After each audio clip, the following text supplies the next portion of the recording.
자, 오늘 저녁에 우리가 살펴볼 하나님 말씀 신약성경 디모데후서 4장 1절부터 4절 말씀입니다. 신약성경 346페이지 디모데후서 4장 1절로 4절 말씀, 저와 여러분이 한 목소리로 같이 하나님 말씀 읽도록 하겠습니다. 시작. 하나님 앞과 산자와 죽은 자를 심판하실 그리스도 예수 앞에서 그의 나타나실 것과 그의 나라를 두고 엄히 명하노니 너는 말씀을 전파하라. 때를 얻든지 못 얻든지 항상 힘쓰라. 범사의 오래 참음과 가르침으로 경책하며 경계하며 권하라.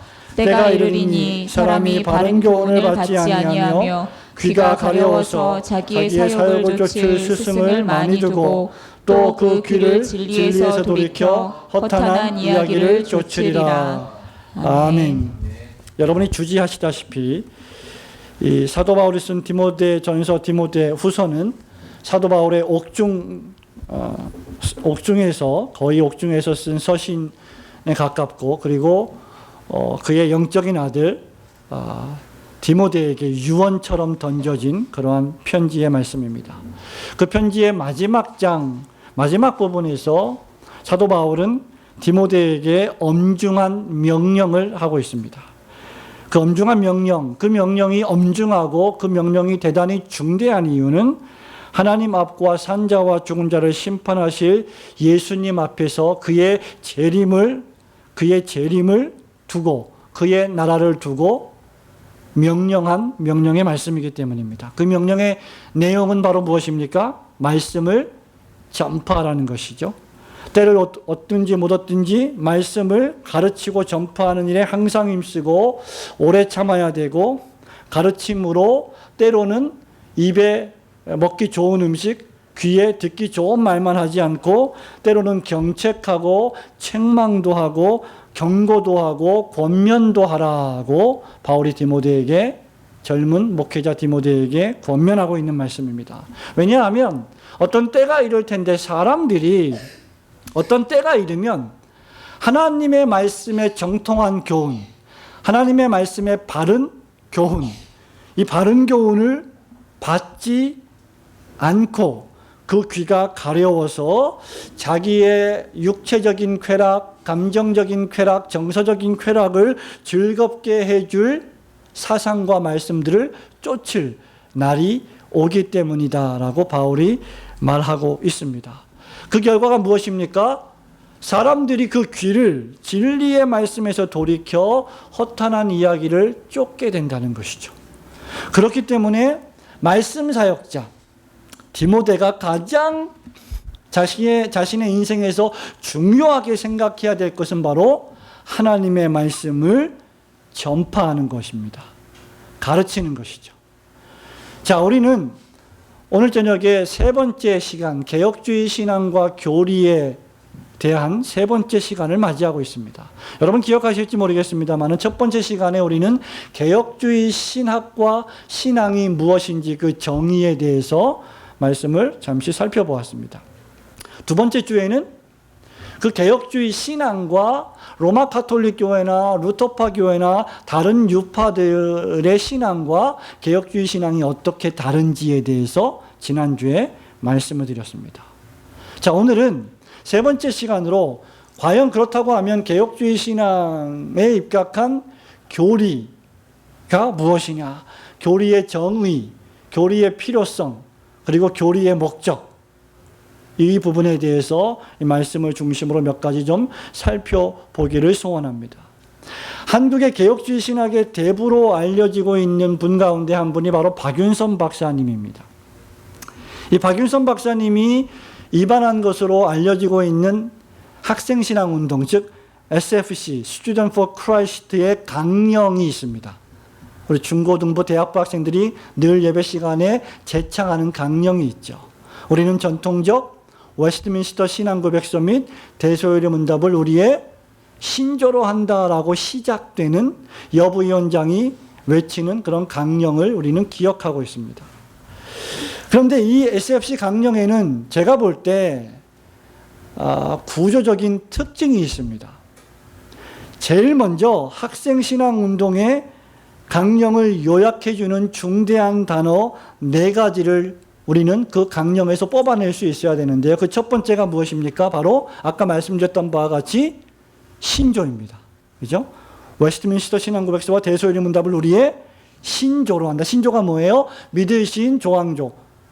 믿음의 조항, 믿음의 항목이라고 하는 것이죠. 우리 그리스도인들이 무엇을 믿어야 하는가, 어떤 것을 믿어야 하는가에 대한 항목들을 요약해 놓은 것이 신조예요. 잠시 후에 제가 다시 말씀드리겠습니다만 이 신조를 다른 말로 하면 신앙 고백 또는 교리 또는 신조, 이렇게 교차적으로 우리는 사용할 수 있을 것입니다. 그 다음에 또 어떤 중대한 단어가 있냐? 목적이 있죠. 목적. 우리의 목적은 다음과 같다. 그 다음 단어가 무엇입니까? 사명이 있습니다. 사명. SFC 강령 가운데. 그리고 제일 마지막이 뭐예요? 생활 원리입니다. 신조, 목적, 사명, 생활 원리가 이 SFC 강령을 요약해주는 4가지 중대한 단어예요. 자, SFC 강령에 나타난 목적은 무엇일까요? 우리는 개혁주의 신앙과 생활을 확립하여 세상에 빛과 소금이 됨을 우리의 뭐로 한다? 목적으로 한다. 그러면 사명은 뭘까요? 개혁주의 신앙의 대한교회 건설과 국가와 학원의 복음화. 개혁주의 신앙의 세계교회 건설과 세계의 복음화. 전도라는 거죠. 복음화 시킨다는 거죠. 한국과 세계교회와 세계를 복음으로 전도함으로 말미암아 복음화를 시키는 것이 우리의 사명이라는 것이죠. 자, 이 사명을 감당하기 위해서 필요한 생활 원리가 있죠. 그것이 무엇입니까? 첫째, 하나님 중심. 둘째, 성경 중심. 셋째, 교회 중심. 이것이 SFC 강령에 나타난 4가지 중대한 단어예요. 그런데 이 4가지 SFC 강령에 나타난 4가지 중대한 단어 가운데 제일 첫 번째 나오는 것이 무엇입니까? 신조예요. 거창하게 복음을 전도하고 선교하는 사명, 또 세상의 빛과 소금이 되는 우리의 목적, 하나님, 성경, 교회 중심으로 살아가는 우리의 삶의 모습보다 훨씬 더 먼저 나오고 앞서서 나오는 중요한 단어가 무엇이냐? 신조라는 겁니다. 신앙의 조항이라는 거예요. 왜 신조가 먼저일까? 이 강령 중 제가 볼 때 목적이 우리가 존재하는 우리가 이 세상에 존재하는 존재의 의미라고 한다면 사명은 무엇일까요? 우리 그리스도인들이 이뤄야 될 꿈과 같습니다. 꿈, 드림. 그것이 복음 전파죠. 선교죠. 그리고 생활 원리는 그 사명을 감당하기 위한 우리의 삶의 수단, 사명 수행의 수단이라고 할 수 있겠죠. 그렇다고 하면 신조는 무엇이냐? 우리의 비전이라고 할 수 있을 것입니다. 이사야서 1장 1절에 보면 이사야 선지자가 여호와의 비전을 보았다. 이상을 보았다. 그런 표현을 씁니다. 그때 그 이상, 그 비전, 그것이 무엇이냐? 하나님의 계시의 말씀이라고 하는 것이죠. 그렇다고 하면 신조라고 하는 것은 어떤 의미에서 말씀으로부터, 하나님이 우리에게 주신 계시로부터 시작된다고 볼 수 있습니다. 그렇기 때문에 우리에게 있어서 신조가 없는 존재의 의미는 없어요. 신조가 없다면 존재의 의 자체가 의미가 없는 겁니다. 우리가 뭘 믿는지 모르는데, 우리가 왜 사는지 알 방법이 없죠. 목적이 필요가 없는 거죠. 바른 믿음을 갖고 있지 못하면 바른 목적을 수행할 수가 없는 겁니다. 그리고 바른 믿음이 없다면 바르게 복음을 전하고 선교할 수도 없는 거예요. 그렇기 때문에 바른 믿음을 갖고 있지 않으면 우리는 하나님 중심으로 믿습니다. 성경 중심으로 믿습니다. 교회 중심으로 우리는 신앙생활 합니다라고 말하지만 누구나가 다 하나님, 성경, 교회 중심으로 신앙생활 한다고 말하지만 바르게 믿지 않으면, 신조를 바르게 가지지 않고 교리를 바르게 배우지 않으면 하나님, 성경, 교회 중심이라고 하는 신앙생활이 도리어 하나님을 대적하는 모습으로 나타날 수도 있음을 우리는 명심해야 된다는 겁니다.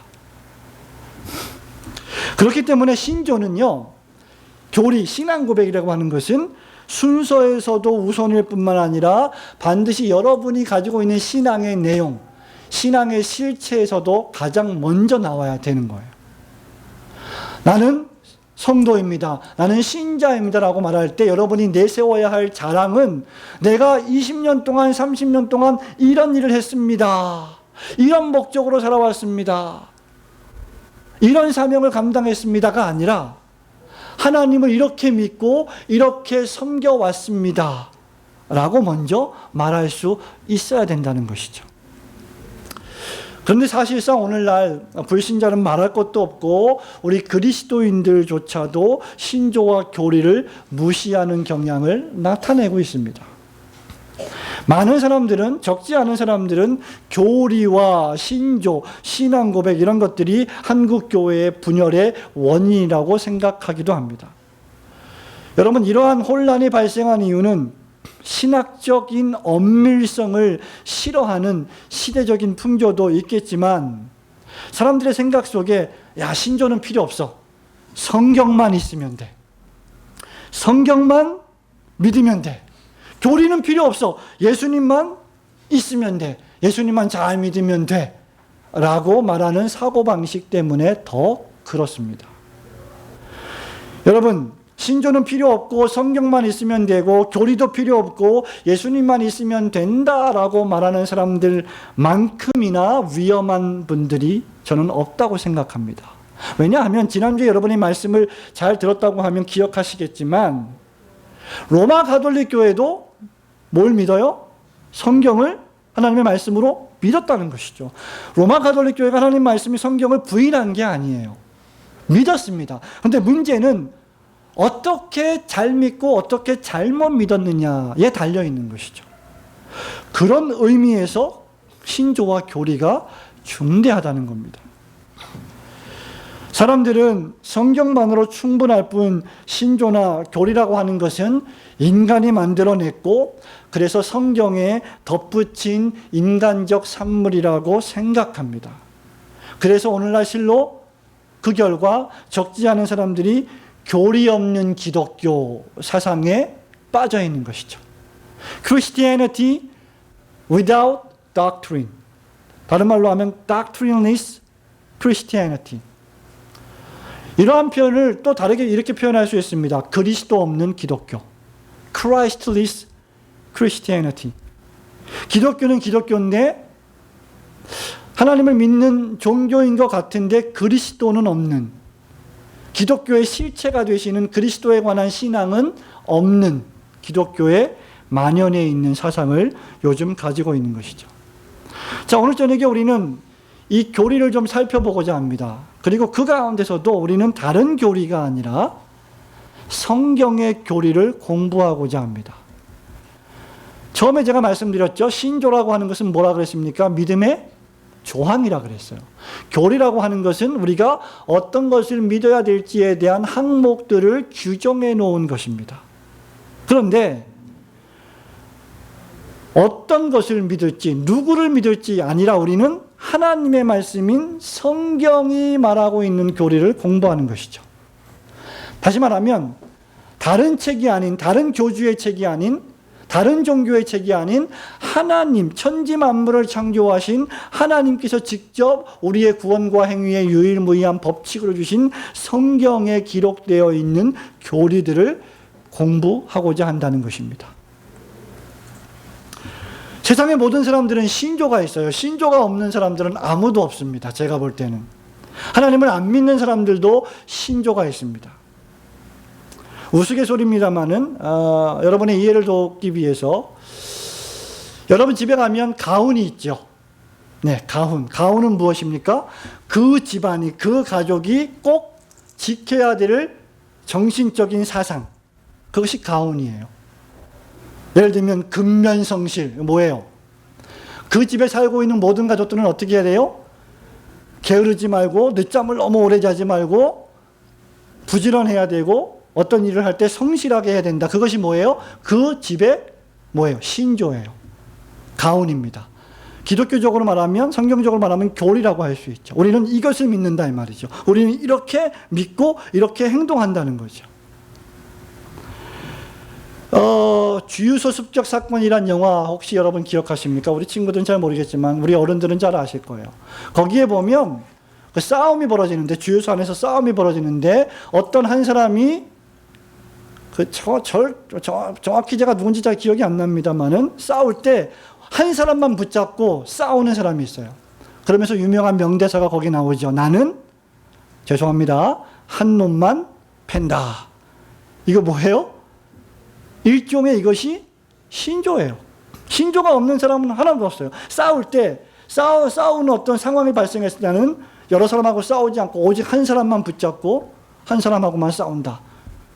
그것이 자기의 삶을 결정짓는, 자기의 믿음을 결정짓는 내용이라는 것이죠.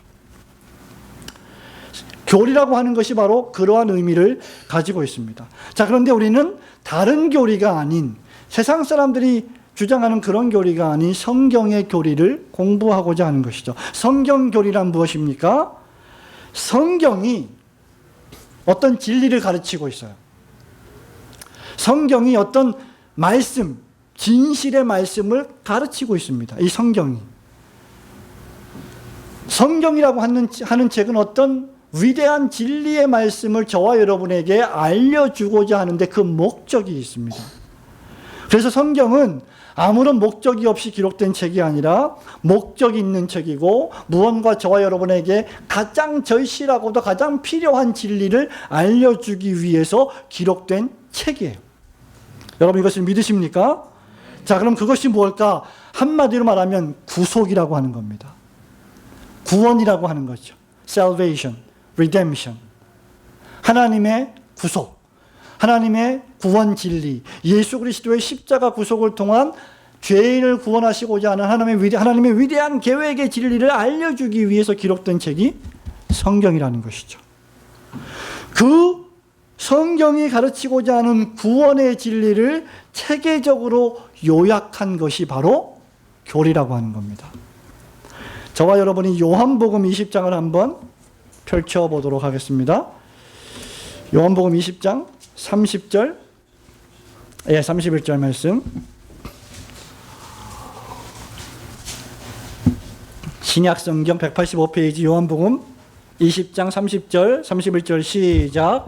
예수께서 제자들 앞에서 이 책에 기록되지 아니한 다른 표적도 많이 행하셨으나 오직 이것을 기록함은 너희로 예수께서 하나님의 아들 그리스도이심을 믿게 하려 함이요 또 너희로 믿고 그 이름을 힘입어 생명을 얻게 하려 함이니라. 아멘. 요한복음의 기록 목적, 복음서의 기록 목적, 서신서의 기록 목적, 신약의 기록 목적, 구약과 신약 전 성경의 기록 목적은 딱 두 가지입니다. 예수께서 하나님의 아들 그리스도이심을 믿게 하고 그 이름을 힘입어 생명을 얻게 하려는 것. 이것이 구속의 목적, 이 말씀이 기록된 목적이에요. 그러니까 교리라고 하는 것은 무엇이냐? 하나님께서 계획하신 예수 그리스도를 통한 구원과 영생에 관한 교훈을 체계적으로 요약해 놓은 것을 교리라고 우리가 부른다는 것이죠. 때로는 그것이 신앙 고백이라고 불려지기도 하고 신조라고 불려지기도 하고, 때로는 그것이 short catechism, large catechism, 소요리 문답, 대요리 문답으로 불려지기도 하는 것입니다. 다시 말하면 성경에는요, 크게 7가지 기둥의 진리가 있습니다. 첫째는 계시에 관한 진리, 하나님의 말씀에 대한 진리, 그리고 하나님에 관한 진리, 그리고 세 번째 사람에 관한 진리, 네 번째 그리스도에 관한 진리, 다섯 번째 교회에 관한 진리, 여섯 번째 구원에 관한 진리, 마지막으로 종말에 관한 진리. 이 계시와 하나님과 인간, 죄인인 인간, 그리스도, 구원, 교회, 종말에 관한 이 위대한 주제들을 체계적으로 우리에게 교훈해 주기 위하여 요약해 놓은 진술들을 가리켜서 우리는 신앙 고백, 교리라고 한다는 것이죠. 좀 더 설명하면 이 모든 주제들에 대해서 성경적 원리하에 성경의 가르침을 체계적으로 요약해 놓은 신앙 조항들을 교리라고 부른다는 것입니다. 참된 기독교 복음은 교리적인 믿음의 기초에 있어야 합니다. 그리고 이 교리는 복음에 적합한 응답의 방식을 결정합니다. 다시 말하면 교리라고 하는 것은요, 우리의 몸에 비유해서 설명할 수 있습니다. 우리의 몸은 크게 구분하면 어떻게 구분할 수 있을까요? 신체를 영육으로 구분하는 것 말고 신체를 육체적으로만 구분해 볼 때 근육이 있죠? 살이 있습니다. 그리고 뭐가 있어요? 뼈가 있죠. 예. 만약에 여러분 몸속에 뼈가 없다고 생각을 해 보십시오. 어떻게 될까요? 제가 이렇게 서가지고 여러분에게 성경을 설교할 수 있을까요? 절대 없을 겁니다. 왜냐하면 제가 이렇게 설 수 있는 이유는 뼈와 관절이 저의 근육과 몸을 지탱해주고 있기 때문이죠. 그러니까 뼈가 없다면 몸이 지탱되기가 어렵다는 겁니다. 교리는 말하자면 인간의 몸에 힘과 형태를 부여하는 뼈와 같다 이 말이죠. 뼈라고 하는 것은 우리 몸을 지탱해 줄 뿐만 아니라 우리의 골격을, 우리의 모습을 우리가 이렇게 생겼구나라고 하는 것을 형태를 갖추어 주게 만들어줘요. 뼈가 없으면 주원인지 누군지 잘 몰라요. 알아볼 수가 없습니다. 왜? 형태를 갖추기가 어렵기 때문에. 그렇기 때문에 교리라고 하는 것은 여러분이 가지고 있는 신앙의 형태를 결정해주고 그리고 그 신앙의 힘을 공급해주는 기능을 한다는 겁니다. 다시 말하면 교리가 없으면 신앙은 형태가 없어요. 그리고 약합니다.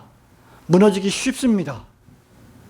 오늘의 이단들이 왜 그렇게 기승을 부리고 있는지 아십니까? 여러 가지 이유가 있지만 특별히 신천지 같은 경우, 구원파 같은 경우 여러 가지 이유가 있습니다만은 교회들이 속수무책으로 그들에게 넘어가는 이유들 가운데 하나는 뭐냐면 기존의 교회의 성도들이 교리적인 신앙의 기초에서 그 신앙의 형태를 구성하지 않았기 때문입니다. 다시 말하면 쉽게 노골적으로 말하면 신앙의 힘이 없기 때문이에요. 5년, 10년, 20년, 30년 신앙생활을 했는데 하나님이 누구시냐, 그리스도가 누구시냐, 우리가 어떻게 구원을 받느냐, 우리가 구원을 받는 것을 결정하는 방식은 어떠한 것이냐, 그리스도께서 율법을 성취하셨고 십자가에 돌아가신 이 두 가지 사건이 우리의 칭의에 있어서 어떤 것들을 결정해 주느냐, 이러한 구체적이고도 중요한 진리의 교훈들을 모른다는 거예요. 작년에 무려 몇 개월 동안 우리는 열광자인가, 그 다음 뭐죠? 제자인가, 예. 이제 깜빡깜빡해요. 그 12주 동안 우리가 공부한 내용이 뭐예요? 교리적인 신앙을 하지 않고 그저 종교적인 신앙생활을 하기 위해서 교회를 왔다 갔다 한 사람은 뿌리 깊은 나무가 될 수가 없어서 이단이 조금만 건드리고 조금만 이단이 유혹하면 쉽게 넘어갈 수 있다는 것을 우리가 공부한 내용이 바로 12주 동안 설교를 들은 말씀의 내용입니다. 여러분, 교리가 없는 기독교, 그리고 교리적이지 않은 신앙생활이 매우 그럴듯해 보이고 자유롭게 들리고 매력적으로 보일지 모르지만 매우 위험한 신앙의 모습입니다. 저는 여러분들이 그저 교회당을 왔다 갔다 하면서 예배에 참석함으로 신앙의 의무를 다했다고 생각하기를 전혀 원하지 않는 목사입니다. 여러분들은 말씀을 배워야 됩니다. 말씀을 읽어야 됩니다. 말씀을 묵상하고 연구하고 그것도 교리적으로 신앙 고백적으로 말씀을 체계적으로 공부할 필요가 있습니다. 그것은 아까 말씀드린 바와 같이 여러분의 신앙생활에 힘을 제공해주고 여러분의 신앙생활이 아주 멋있는 형태를 갖추도록 만들어주는 뼈대와 같은 역할을 하기 때문이죠. 그렇기 때문에 신조와 교리는 결코 불필요한 것이 아닙니다. 절대로 필요한 거예요. 너무너무 쉬운 생각을 해보십시오. 여러분 수학을 배우죠. 수학에는 뭐가 있습니까? 공식이 있어요. 공식을 모르면 수학 문제를 풀 수가 있습니까? 없어요. 그런데 마치 교리 없는 신앙을 하겠다고 하는 것은 수학 문제를 공식 없이 풀겠다, 내 마음대로 풀겠다라고 하는 것과 똑같은 이야기입니다. 여러분, 그런 주장을 하는 사람들 치고 올바른 성경 해석을 견지하거나 예수님을 올바로 믿는 일은 아주 드뭅니다. 위의 주장과는 반대로 우리가 신조와 교리를 홀대하고 교회 안에서 그것을 무시한다면 그 결과는 대단히 참혹할 것입니다. 그런 교회나 그런 신자는 그저 모두가 다 제멋대로 믿고 제멋대로 생각하며 제멋대로 행동하게 될 것이기 때문이죠. 우리가 드리는 예배의 처음부터 끝까지의 모든 순서들, 그리고 교회의 권징, 성찬의 시행, 하나님 말씀의 선포, 교회에서 행해지는 모든 종류의 의식들과 행위들은 전부 다 종교개혁적 신앙 고백과 교리에 입각해서 세워진 것들입니다. 그 어느 것 하나도 마음대로 결정된 것이 하나도 없는 거예요. 그렇기 때문에 나는 마음대로 예배하고 싶습니다. 마음대로 기도할 겁니다. 마음대로 성경을 읽을 겁니다. 마음대로 신앙할 것입니다. 라고 말할 수 없다는 겁니다. 오늘날 많은 그리스도인들이 성경의 원칙을 어기고 인간의 육체를 즐겁게 하는 일들을 허용하는 것이 바로 이것을 반증하는 요소들입니다. 교리적으로 볼 때 요즘 유행하고 있는 동성애 문제, 여자 목사 안수 문제, 이런 부분들은 상당히 교리적인 논쟁의 대상이 되는 것들입니다. 이러한 것들이 전부 다 허용이 되고 있다는 것이죠. 아마도 교리무용론을 주장한 결과에 대한 가장 비극적인 기록은 사사기에서 발견될 수 있을 겁니다. 사사기 21장 15절에 보면 그날의 이스라엘에 왕이 없으므로 사람들이 각기 자기 소견에 옳은 대로 행하였더라. 여러분, 교회에 왜 목사가 존재하고 왜 장로가 존재하고 왜 재직회가 존재하고 왜 공동의회가 존재하는지 그 이유에 대해서 저와 여러분은 알아야 되고 공부해야 되고 마땅하게 그것을 존중하며 그것에 기초한 신앙생활을 할 줄 알아야 됩니다. 오늘날 적지 않은 그리스도인들이 너무나 자기 마음대로 신앙생활을 해요. 자기 마음대로 교회를 옮겨 다녀요. 자기 마음대로 직분을 남용합니다. 여러분, 이런 것들은 우리가 올바로 교리적인 신앙생활을 하지 않고 교리적인 공부를 하지 않았기 때문에 발생하는 결과 가운데 하나라고 저는 생각합니다. 우리가 읽은 이 본문의 말씀 디모데후서 4장에 보면 바로 3절 4절이 그 결과입니다. 말씀을 때를 얻든지 못 얻든지 항상 가르치는 일에 힘쓰고 범사에 오래 참고 경책하고 경계하며 그 바른 교훈을, 성경이 말씀하고 있는 바른 교훈을 체계적으로 요약해서 가르치지 않으니 사람들이 어떻게 돼요? 귀가 가려워져요. 귀가 가려우면 어떻게 돼요? 면봉으로 귀를 파야 돼요. 내 귀를 아주 즐겁게 해주는, 내 귀를 아주 행복하게 해주는 말씀들을 쫓아가게 되어 있다는 겁니다. 저는 어렸을 때 우리 어머니가 면봉으로 귀를 파줄 때가 제일 행복했어요. 그렇게 시원할 수가 없습니다. 여러분, 가려운 귀를 파주는 것만큼 우리를 기쁘게 하고 즐겁게 해주는 것이 없습니다. 그런데 바른 교훈을 받지 않고 귀가 가려워서 그 귀를 팔 때 사욕을 쫓을 거짓 교사들과 거짓 교훈들을 따르게 되면 그 영혼은 멸망에 이르게 되는 엄청난 결과를 맞이한다는 것을 우리는 명심해야 합니다. 왜냐하면 4절에 보니까 그 귀를 어디에서 돌이킨다고 했습니까? 진리의 말씀에서 돌이킨다고 했어요. 허탄한 이야기를 쫓는다고 했어요. 허탄한 이야기는 무엇입니까? 구원에 아무런 소용이 없는, 힘이 없는, 효력을 발생하지 못하는 그러한 쓸데없는 이야기를 쫓아다닌다는 것이죠. 사랑하는 성도 여러분, 역사적으로 교회는 이러한 바른 교훈, 사도 바울이 디모데에게 말한 이러한 바른 교훈을 성경적인 원리하에서 성경이 가르치고 믿는 바를 교리와 신조를 통해서 요약해 왔습니다. 3세기, 4세기에 만들어졌던 유명한, 여러분들이 매주마다 고백하고 있는 Apostles' Creed, 사도 신경이 바로 교리와 신조의 대표적인 조항 가운데 하나입니다. 전능하사 천지를 만드신 하나님 아버지를 credo, I believe in, 내가 어떻게 해요? 믿사오며. 내가 믿는 믿음의 내용이 무엇입니까? 하나님이십니다. 어떤 하나님? 전능하신 하나님, 천지, 하늘과 땅을 만드신 하나님, 하늘에 계신 하나님. 이것이 교리라고 하는 것이죠.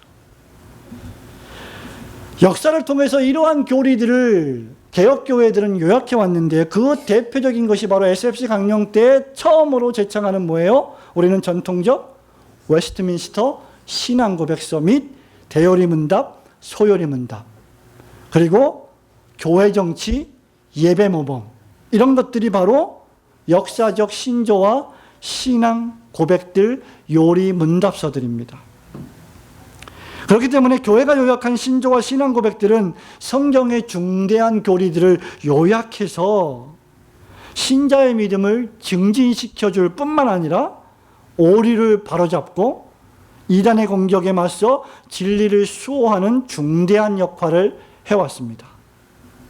교리의 기능이 무엇이냐? 세 가지라고 요약할 수 있겠죠. 첫째는 성경의 교훈들을, 성경의 중대한 진리의 교훈들을 어떻게 해준다? 요약해준다. 성경의 중대한 교훈들을 요약해준다. 두 번째, 신자의 믿음을 어떻게 해준다? 증진시켜준다. 강화시켜준다. 우리가 무엇으로 우리의 믿음을 성장시킬 겁니까? 우리가 무엇으로 우리의 신앙을 강화시킬 거예요?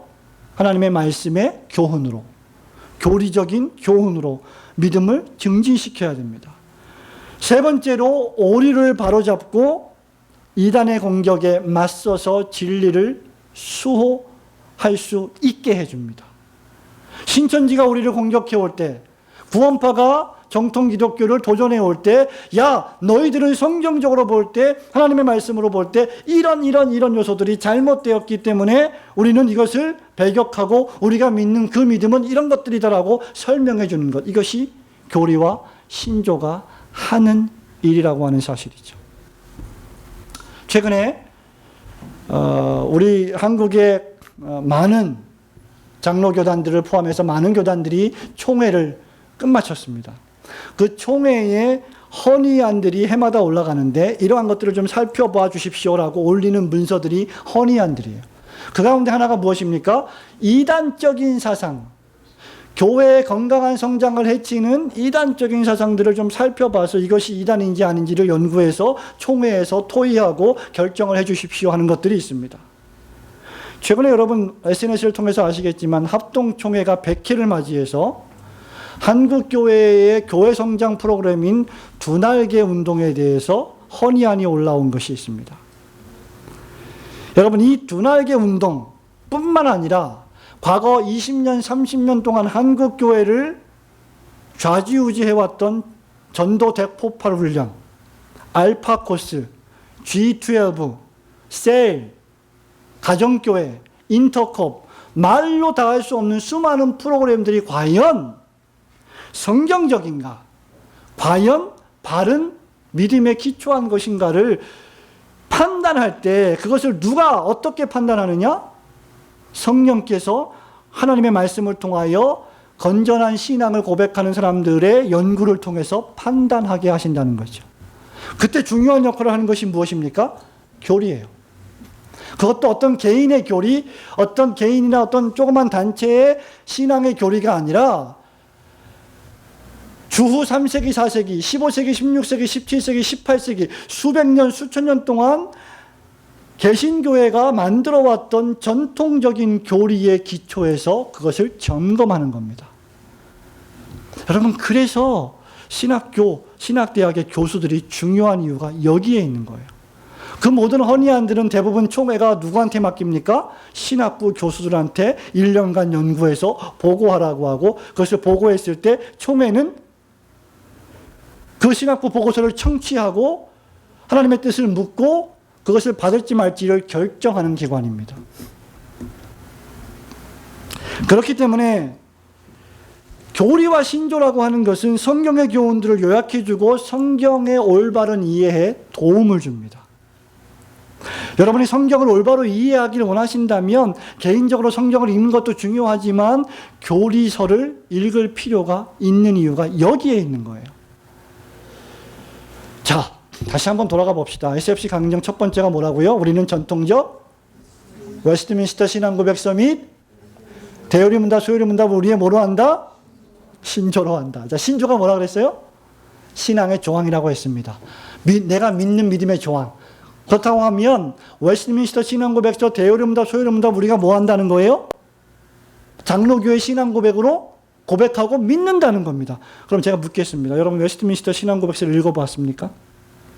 대요리문답, 소요리문답을 읽어보았습니까? 장로교 신자라고 하면 1905년 장로회 총회 때부터 결정한 이 결정사항을 지켜야 될 의무가 있어요. 그렇기 때문에 여러분들이 읽은 웨스트민스터 신앙고백서와 대요리문답, 소요리문답과 같은 이러한 신앙고백서나 교리나 신조는 바로 성경의 교훈들을 요약해주고 성경의 올바른 이해에 도움을 주며 거짓된 교훈과 생활을 막아주는데 공적 표준으로서의 방패 역할을 하는 것입니다. 거짓 선지자들이 또 거짓 교사들이 이단들이 여러분들을 향해서 거짓된 가르침으로 불화살을 막 쏩니다. 그 불화살들이 여러분들을 향해서 막 날아오고 있는데 여러분들은 과연 무엇으로 그것을 막을 수 있겠습니까? 바로 신앙 고백과 교리가 바로 여러분들의 신앙의 방패 역할을 해준다는 것입니다. 그렇기 때문에 신조가 없다면, 신앙 고백이나 교리가 없다면 신앙과 생활의 순결을 지켜나가기가 대단히 어렵게 되고 여러분의 신앙은 치명적인 약점을 가지게 되는 것입니다. 역사적으로 기독교회는 여러 신조와 신앙 고백서들을 통해서 분열된 것이 아닙니다. 오히려 그것들을 통해서 기독교 신앙의 정통성을 도전하고 허물려는 포도원의 여우로부터 교회를 수호하고 지켜왔던 것이죠. 1517년에 마틴 루터가 종교개혁을 일으켰고 요한 칼빈이 개혁신학을 완성한 이 일들은 그 당시 로마 가톨릭 교회가 오류에 빠졌기 때문에 그 이단적인 가르침을 배격하고 참된 신앙을 정립하기 위하여 하나님이 사용하신 도구들이었다는 사실을 여러분은 믿어야만 합니다. 역사적으로 기독교회는 이런 여러 신조와 신앙 고백들을 통해서 오히려 그 믿음이 강화되고 그 정통성이 지켜졌던 것입니다. 종교개혁을 일으켰던 5가지 중대한 모토를 여러분 기억하십니까? 종교개혁의 5대 원리. 솔라 그라티아, 오직 은혜. 솔라 피데, 오직 믿음.